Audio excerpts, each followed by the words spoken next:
Have you ever stopped and wondered what it really takes to run a country? Well, today we're diving deep into one of the world's most challenging exams, the UPSC Civil Services Examination. And let me tell you, this is so much more than just books and tests. It's a year-long gauntlet, a journey that literally forges India's future leaders. So what's the secret sauce? How does someone become an IAS, an IPS, or an IFS officer? Well, it is definitely not a one-shot deal. It's this grueling, multi-stage process that's specifically designed to find not just the sharpest minds, but also the strongest characters. So let's peel back the layers and see what this incredible challenge is all about. Okay, think of the path to becoming a civil servant like a three-act play. Act 1 is the prelims. This is a massive screening test that just wipes out hundreds of thousands of candidates right at the start. Then you've got Act 2, the mains. This is a brutal, and I mean brutal, written exam that tests your knowledge to its absolute limits. And finally, for the very few who make it through all that, there's the personality test, a face-to-face interview that really digs into who you are as a person. And this whole saga, it takes a full year to unfold. All right, first up, the prelims. Picture a gigantic funnel. You have hundreds of thousands of aspirants pouring in at the top, but only a tiny, tiny fraction. We're talking about 13 to 14 times the number of final job openings actually make it through to the other side. This stage is all about one thing, filtering out the crowd to find the most promising candidates. Now, the prelims isn't just one exam. It's two papers on the same day. But here's the catch. They are completely different kinds of challenges. Paper 1, General Studies, is an all-out marathon, where you are literally racing against every single other candidate. But Paper 2, the CSAT, that's more like a high jump. You don't have to be the best in the world, you just have to clear the bar. And that bar is set at a firm, non-negotiable 33%. If you don't clear this hurdle in the CSAT paper, your amazing score in the General Studies paper, well, it doesn't matter. It won't even be looked at. It sounds harsh, but it's a really effective way to ensure everyone has a baseline aptitude. You miss this mark, and your dream is over before it's even really begun. Okay, so once you've cleared that CSAT high jump, the real race begins with Paper 1. And here, there is no magic number to aim for. The cutoff is a moving target. It all depends on how well everyone else did that year.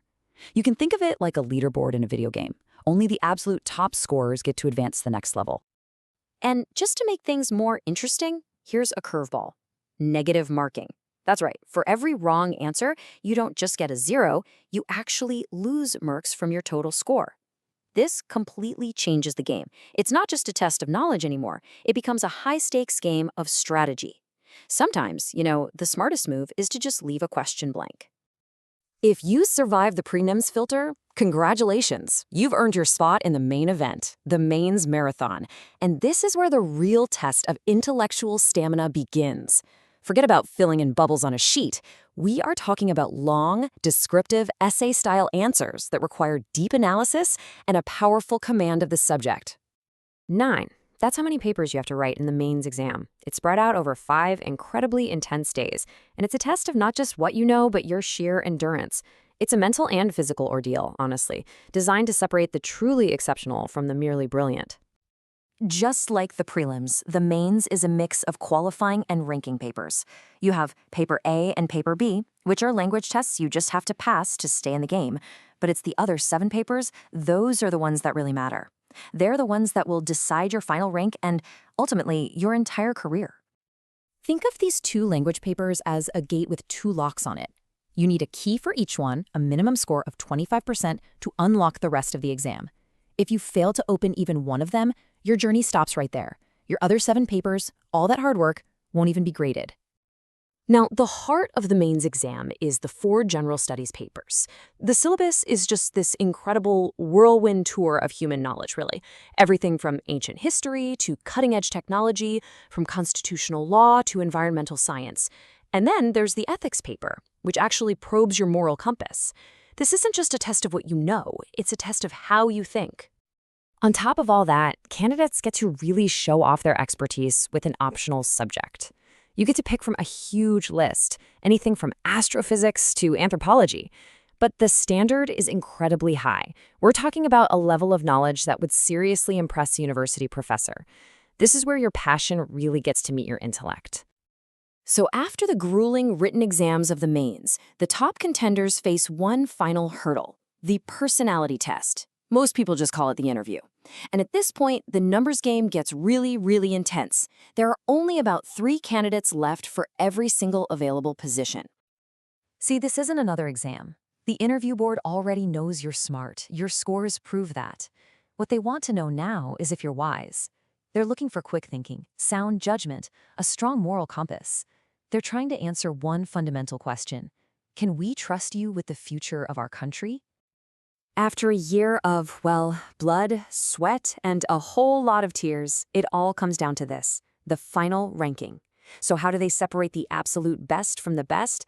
It's a simple calculation, but it's a calculation that will change lives forever.